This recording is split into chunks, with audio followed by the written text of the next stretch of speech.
Welcome, everybody.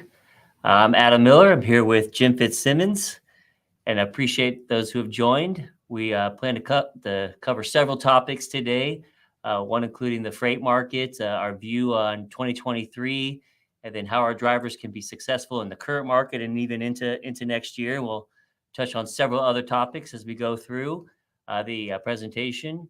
We hope to answer as many questions that are sent in. We got, I think, a link there that you can send in questions, and we'll be filtering those and probably grouping those that are similar together and trying to answer as many as possible in the time allotted. So why don't we just jump right in, Jim, and we'll hit the first topic, and that's the freight market. I think everyone's, anticipating what does 2023 look like. I know we've seen a very unique fourth quarter this year. Haven't seen the urgency in moving goods like we typically see in a fourth quarter. And in a lot of discussions with our customers, we've kind of understanding better why we're seeing a different flow of freight. There was a lot of ordering that was done last year because of the supply chain restrictions and the challenges of getting goods to the shelves when customers were looking for them. And so a lot of orders were made prematurely this year. And as the supply chain loosened up, I think a lot of the goods that would normally be hitting, early into the fourth quarter came much earlier than anticipated. And talking to some of our customers, about 80% of the Christmas goods were received before October, which normally we're moving goods all the way up through Black Friday at a pretty rapid pace. And that typically leads to projects, it leads to spot revenue and additional load opportunities for really anybody in the trucking industry. So this year we're seeing freight flowing on a kind of a normal pace, certainly not one that you'd expect in a fourth quarter. But I think what's positive from that is consumers are spending. We see, our customers are saying there's good demand, and the inventory that had been built up over that kind of over ordering that occurred last year is being worked down. And we're seeing that in the earnings releases from many of the major retailers, as well as just our conversations with them. And I think the overhang that they have in inventory is really the spring inventory that I think came a little bit late last year. And I think they should have that work through probably by early first quarter as they start to move that to the shelves. So our expectation is volumes begin to normalize probably at a higher level than they are today, which is unusual to think that Q1 volumes could be better than Q4.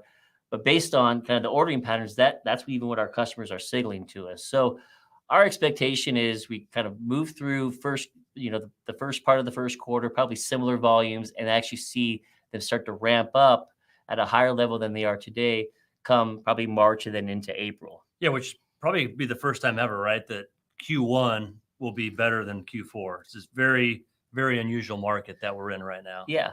And so, we're staying in tune with our customers. We're asking them on a regular basis what we can expect in terms of volume so we can position our capacity to make that available to them, to move goods for them.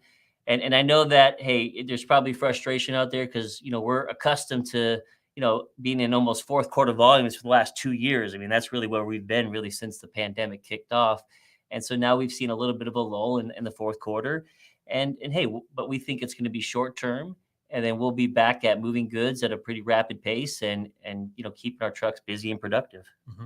And there's things you could do to try to help offset the overall level of freight that's out there, or lack of level of freight, maybe I should say, because it's there's less than we normally would want to see this time of year. But there's different things you could do, and one thing and we talk about this a lot, we're always looking for good mentors. And so if you've got what it takes to help teach others and, be a good teacher out there, take someone in your truck and teach them the ropes, we'd love to talk to you. Now, obviously we've got we got high criteria to be a mentor, so we don't just take anyone. But if you think that's something you're interested in, we definitely encourage you to talk to your driver leader, talk to your terminal leader, and see if that's a fit.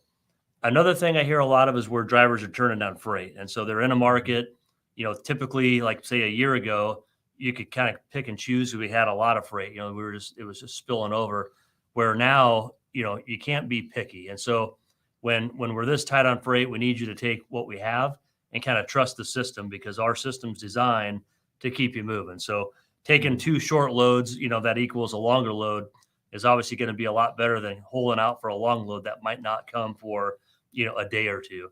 And so I definitely encourage you to just be a little more open right now. And speaking of being open, Dedicated has over 300 positions currently open right now.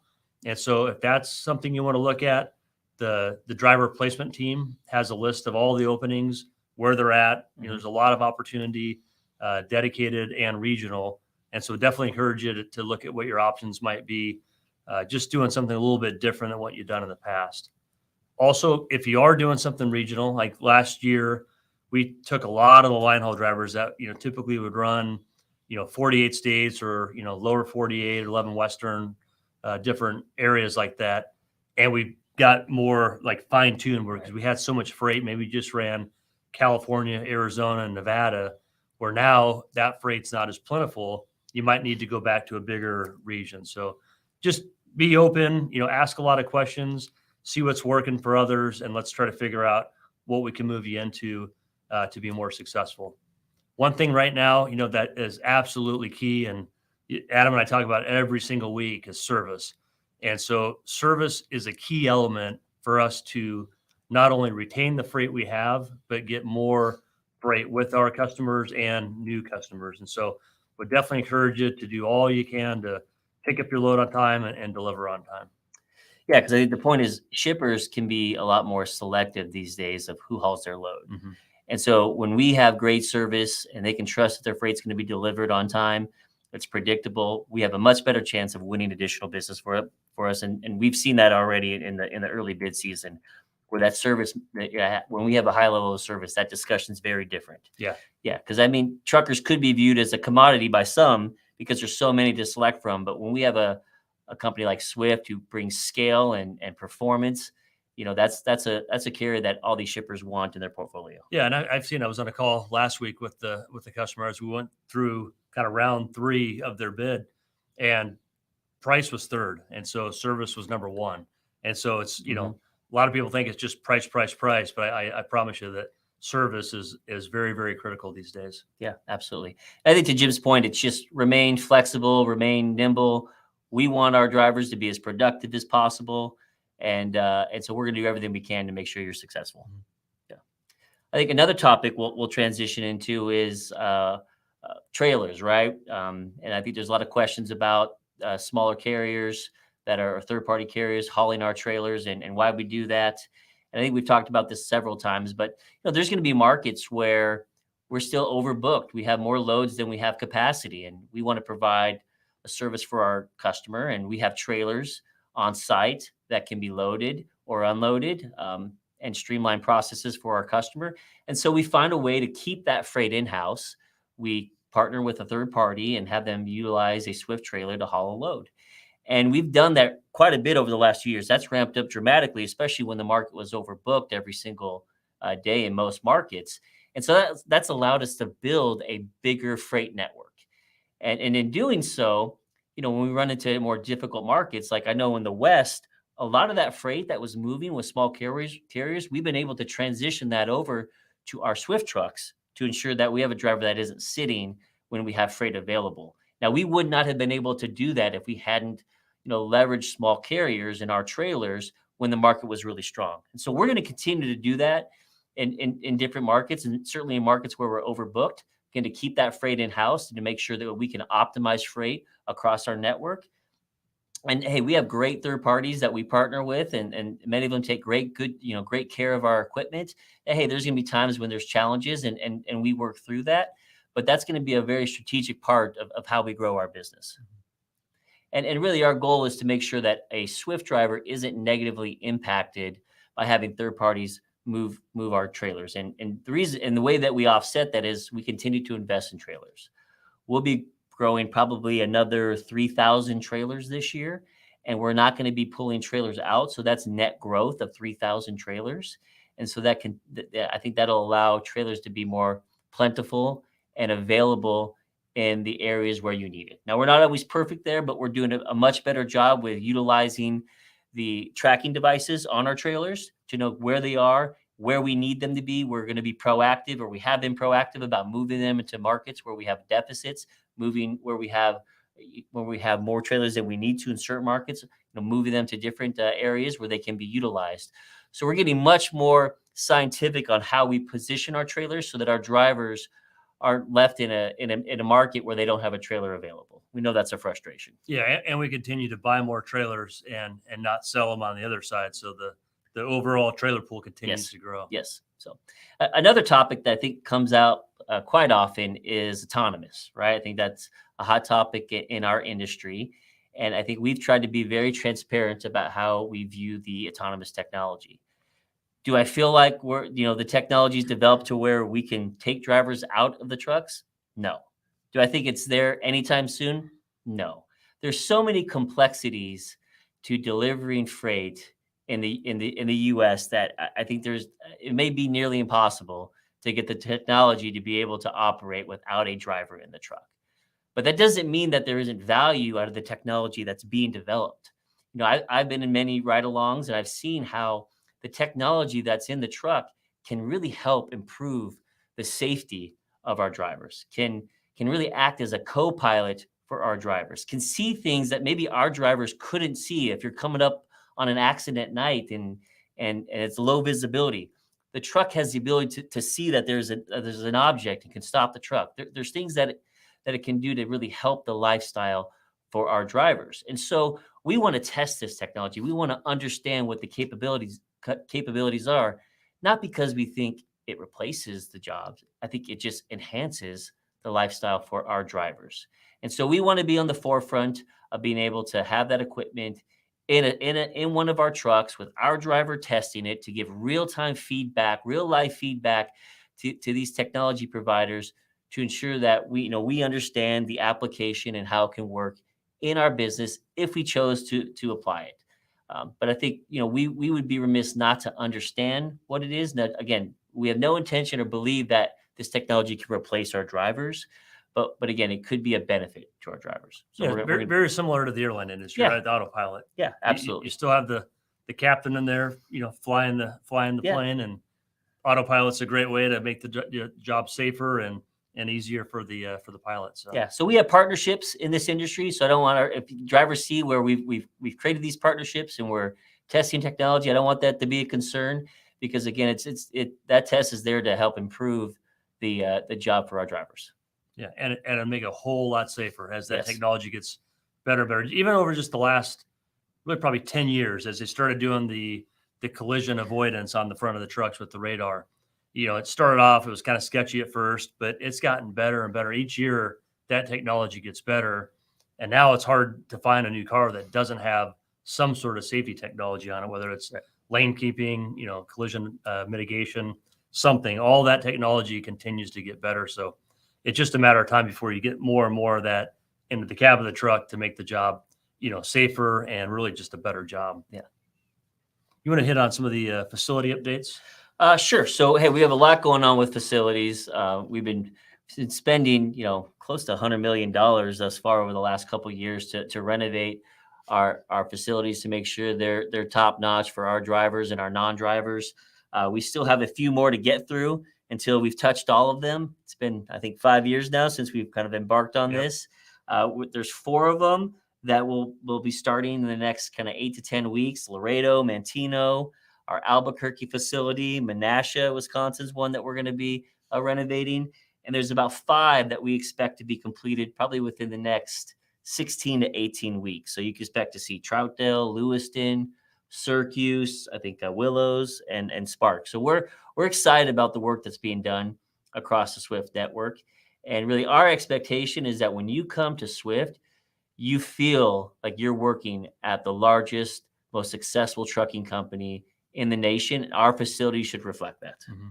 And hey, everyone I've been in that's been remodeled is they're top notch. And we start with the driver center because that's really what to me Mhm. matters the most is making sure we spend the right time, the money to do that right. The old days we would just kind of paint, maybe tile or carpet and call it Yeah. good. Where these remodels have been basically knocking walls down, all new showers, a whole new facility. So hopefully you appreciate that and do your part to try to help keep these terminals looking good and keep them up to par. Yeah. Let me hit on the shop because I know that's an area that we've struggled really since the pandemic. We had a lot of issues, obviously, when COVID started. It was hard to, first to start off, it was hard to get mechanics hired, and then we've had a lot of issues with part shortages. You hear a lot about the chip shortages, but really there's a kind of a part shortage across the board. And so, that's something our shop continues to improve. We've got more hires now. We continue to do a very good job getting more mechanics in, retaining our current mechanics. We were doing a little better on part shortages, and so we were seeing less downtime to get a truck fixed. Now, the last 2 weeks, I understand there's been kind of a snag and for whatever reason. So right now we got 91 trucks that are in the shop waiting on parts. And so if you're one of those drivers, bear with us. I know a lot of times it gets frustrating when you're waiting for a part, especially if you're not at a terminal, we can maybe get you into another truck. If you're stuck in the middle of nowhere, oftentimes the best bet is just to wait, a couple days till that part comes in. We're continuing to push our vendors. We're going to outside vendors. We've even, had to make changes where we go with different brands, whether it be tires, parts, etc., to try to get product quicker so we have less downtime when a part does fail. So hang in there as that continues to improve. One thing I wanted to stress on, I was talking with Steve Lynch, who runs our shops. We can't stress enough to do pre-trips. The better pre-trip you do, the better your success is going to be, not breaking down over the road. The other thing, and I know it's frustrating, and I hear it all the time. I've always heard it for years, and it's something we just can't seem to get our arms around. But that's, not leaving a problem for the next driver. So if you have a trailer that has an issue, make sure you're checking the inspection date on it. If it's got a missing mud flap, the LED lights are a lot better now than they've ever been.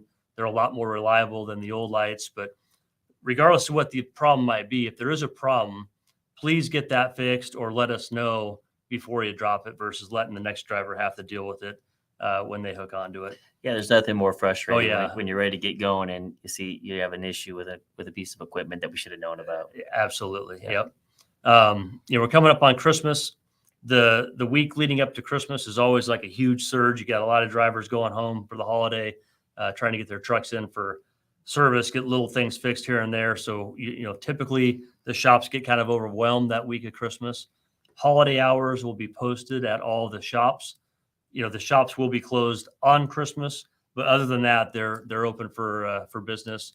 On road will be open on Christmas as well. So if you are out running on Christmas Day and you needed something, on road will be in. Yeah. Well, it's encouraging to see us make some progress on the labor side for the shops. I know that was a real issue. That's starting to loosen up, and I know that helps us with not having to go and outsource, which takes longer, and to be able to move more equipment through our shops. Yeah, and that kind of leads into the shortage. Everyone talked about the chip shortage. It's still a big problem, but I've noticed even just locally here in Phoenix where dealers that basically had zero inventory are starting to get inventory back. We had the same problems with the trucks, right? There's a lot of chips inside the trucks, a lot of different parts that were on back order, and so we kind of struggled to get the amount of trucks we normally would buy in a year. We still got about 2,000 trucks this year. We're going to continue to get new trucks next year. And so as the chip shortage eases up and the supply chain eases up, you'll see more and more new trucks coming through. Right. But hey, we get, treated very well by our vendors. And so, we'll continue to get new trucks, even with the shortages. As that lightens up, you'll see more and more new ones come in, and we'll continue to trade out the old trucks. Trailers, like we mentioned, we're going to continue to buy new trailers. Those also have been very hard to get, but we're not selling trailers. We're going to continue just to keep building the pool bigger and bigger so we can take advantage of the logistics opportunities Adam talked about. Yeah, and leverage our body shop to make sure some of the older trailers are still in good condition, and do some refurbishments of those trailers to make sure that they're legal and that they're still a good piece of equipment for our driver to pull. Right. Yeah. A lot less to go wrong on a trailer than a truck. So that's why you notice we don't run our trucks very long. We like to trade our trucks out much earlier than the trailers because it's a lot easier to keep a trailer on the road, keep it very reliable than keeping an old truck out there. Yeah. I think one of the last items I want to hit before we jump into questions, just the in-cab device. We continue to work on improving that experience. We're working on developing our own navigation program so we have more control over that, so we can give good, predictable, reliable directions for our drivers. And so that'll be something that's coming in the next few quarters. We're working on the logging device, working through issues that we've had there, fixing any bugs. And our goal is to have just continuous improvement in that driver experience in the cab. And so we're going to work tirelessly to just continue to improve upon the experience you have, take great feedback. We love to hear what's working, what isn't. And so that kind of dictates what we focus our attention on. And we've got a team of people within our safety and our telematics group that are always testing and working with different ideas to make sure that we give a great experience to our drivers. Yep, definitely. One more thing, and we'll go to the question. I do want to hit on weather. We just got off a call a half hour ago talking through winter crashes, and it always happens the first part of the winter. I feel like it takes a little while to get everyone to understand when the roads get slippery, you've got to reduce speed, you've got to increase following distance, or you might need to just pull off, wait for the weather to improve, wait for the road conditions to improve. But always remember, and we say this every winter, you're in charge. You get to decide whether that truck rolls or whether that truck finds a safe place to park and wait the weather out. But I can't stress that enough. This time of year when you got snow coming down, you've got to make smart decisions, and we can't make those for you. So we rely on you to make the best decision from the cab of that truck. Yeah, that's a great point, Jim. Let me get into the questions here. All right, so there's a question about the owner ops and the change with the outward-facing cameras starting at the first of the year. Yeah, I think the way we look at that is there is a tremendous amount of value to our drivers of having a camera that's outward-facing in the truck. We've seen so many cases where our driver's been exonerated from an accident from law enforcement because of having that camera to protect their side of the story. I mean, there's been so many different incidents that we've seen where you probably wouldn't believe if someone told you what happened, and you have that camera, you can see it, and it just helps us really know what happened and protects our drivers. And we feel like there's several cases where, we have an owner who doesn't have a camera that, has an incident, and it's hard to defend, that owner because we didn't have anything on camera to be able to show law enforcement. And so it's not required, but, for those that we're insuring that they buy our physical damage, we do want to have a camera in the vehicle. So it is your choice, but we believe there's a tremendous amount of value there. And hey, we think it's something that really benefits both the owner and Swift. Yeah. And it's outward facing only, no audio. So it's kind of to me, it's kind of a no brainer. I think every driver should have a camera. I actually tested one out in my personal vehicle. And after trying it out, I actually went and bought my own just because it kind of convincing to me that if something ever was to happen, I kind of want to have the footage that, here's exactly what happened. So, yeah. And like Adam said, we see it. I mean, I see it almost weekly because I look at a lot of our severe crashes where if there wasn't a camera, it could be a he said, she said that goes to court. When we have the camera, we show the officer, and it's that fast that we're not at fault and the fault goes to the other person. So there's a question about what dedicated accounts can owners get on. I'll have to find out. I don't have any idea off the top of my head. I do know we have owners in dedicated. Mm-hmm. I know we have it, so we'll get back to you on that. I think it depends on how the account is run. Mhm. We have to make sure there's certain things in place that allows the owners to have choice to operate independently. And so there are several accounts where we believe it works well, and some where it probably doesn't align as well. Yeah, and I'll make sure the driver placement team knows that too. Mhm. I'm not sure that we've talked about that in the past, but we'll make sure. Yeah. Okay, there's a question here. Why don't you talk about terminals locking down trailers and not making them available for drivers? I'm guessing that could be like a UPS lockdown. Yeah, there are certain projects that we would run in the fourth quarter where you might need a certain number of trailers that a customer has reserved. And so you build those up. We need to build those up over time because it could be several thousand. And so typically these are going to be older trailers that maybe, you wouldn't want to use as much over the road, but hey, some of them could be newer, just kind of depends on what trailers are available in those specific markets. But again, that's why we continue to invest in trailers. So you have a very healthy trailer to tractor ratio where we can still afford to lock some trailers down for large projects and still have enough trailers readily available to run with our over the road fleet. Yep. John had a question. How many flatbed step decks? So if you maybe reach out to Chris Drown, I don't know where we're at on the flatbed equipment specifically, but Chris Drown would definitely know that answer. Gabriel asked about, are we getting new reefer trailers? I know we are definitely, we're Yes. selling, I think about 10 to 15 right now a week. And so we're definitely looking to refresh the reefer fleet. Yeah, so we would approach reefer trailers different than dry vans because they do have probably a shorter life because you have the the engine on the refrigerated unit, and there's certain regulations specifically in California that would limit what trailers can be used in that market. There's a certain age, and so we would refresh that earlier. So we are selling some of the older trailers, and we're buying new trailers to keep that fleet fresh.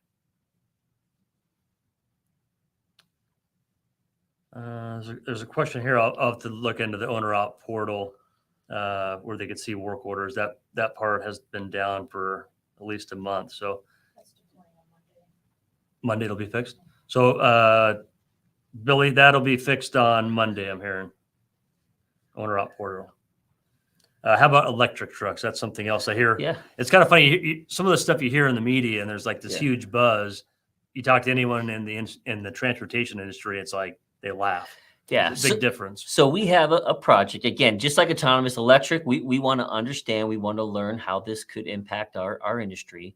So we do have a project with an OEM that we've partnered with based out of our Drupa Valley terminal, where we're going to have 10 charging stations, or sorry, 20 charging stations and 20 electric trucks out of that facility. Probably won't start to see those trucks until late 2023. The issues with electric trucks, there's three. There's the cost of them. They're very expensive. Without subsidies, they're probably 3 times what it costs for a diesel truck. There's the range. Today, the electric trucks can maybe operate 200 miles. And so in a normal day, our drivers would drive twice that, maybe more than that. And so there's limited application of what we can use those trucks on. And then there's weight. Because of the batteries, the truck is heavier than a diesel truck, and so that could limit the payload that you can carry in the trailer. And so we're trying to work through all of those. Infrastructure would probably be another one, right? Is there enough infrastructure to charge these trucks throughout a bigger area within a state or even interstate? And so we've got our charging stations built out in Drupa Valley, and even that there's limited capacity from the power companies. We got 20 stations, and we asked, hey, if we have 600 trucks out of this facility, would we be able to have 600 charging stations? They said that's impossible. You couldn't do it. So there's a lot of limitations, but we're gonna learn. We're leveraging our partnerships to test this, and we'll have some accounts that we'll have we'll operate these trucks on. They're excited to partner with us as well. And really go from there. So there's just going to be a very limited test, but I think there needs to be a lot more breakthrough before this has a lot more application across our network. Probably hydrogen would have to come in play, where then you don't need as much. You wouldn't need charging stations. You can leverage hydrogen to charge the battery, but hydrogen isn't as widely available, and it's very expensive, and the equipment would be very expensive. So again, you got a long ways before this is really applicable in our space, but we're learning along the way. Okay, here's another question. Joshua, what is Swift doing to keep employees and drivers, such as school benefits and bonuses, to stay competitive with other companies? You want to kind of talk on we have a great program with U of A. Yeah, I mean, our goal is for our pay and benefits to be fair and competitive, right? And so we've brought in a lot of great benefits to our team members.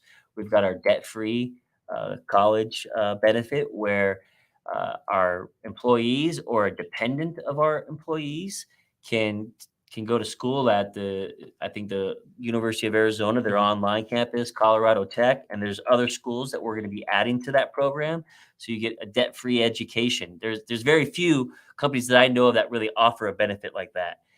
We've done a lot with continuing to increase wages. We have, I think, a very competitive bonus opportunity for our drivers, which get paid monthly. Our non-drivers, we do that quarterly, and we adjust the targets based on where the market is.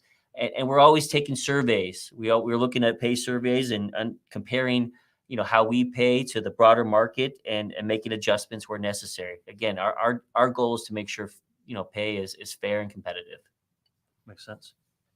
There's a lot of one-off questions, so maybe Tina, if you could get these to me, we could answer a lot of these just individually. We're just about at time right now. So Okay. let me just see if there's anything else widespread here. Okay, well, while Jim does that, hey, I just want to say to the group here, to the people joining us, just how much that Jim and I both appreciate what you've been able to do for our company over the last year. It's been a great year. I mean, there's some highs and hey, some challenges that we're having to work through, and some of those challenges will carry into next year. But just know how much we appreciate the hard work and the great work of the men and women of Swift, and what you guys do to support our business. We're so grateful to be part of an organization like this. And, we wish you a very Merry Christmas, a happy holidays, and to be very safe over there on the road. Yeah, no, definitely. I echo everything Adam said. There's one more question here I'll hit and then we'll wrap it up. But Miguel asks, will Swift be extending the mentor bonus into 2023? We just had a call on that yesterday. And so communication probably has not got out yet, but we will be extending that through the end of Q1. So to answer that, the answer is yes. Yeah. All right. Well, hey, thank you, everybody. Appreciate all the hard work everyone's doing out there. Thank you. Yeah, thanks.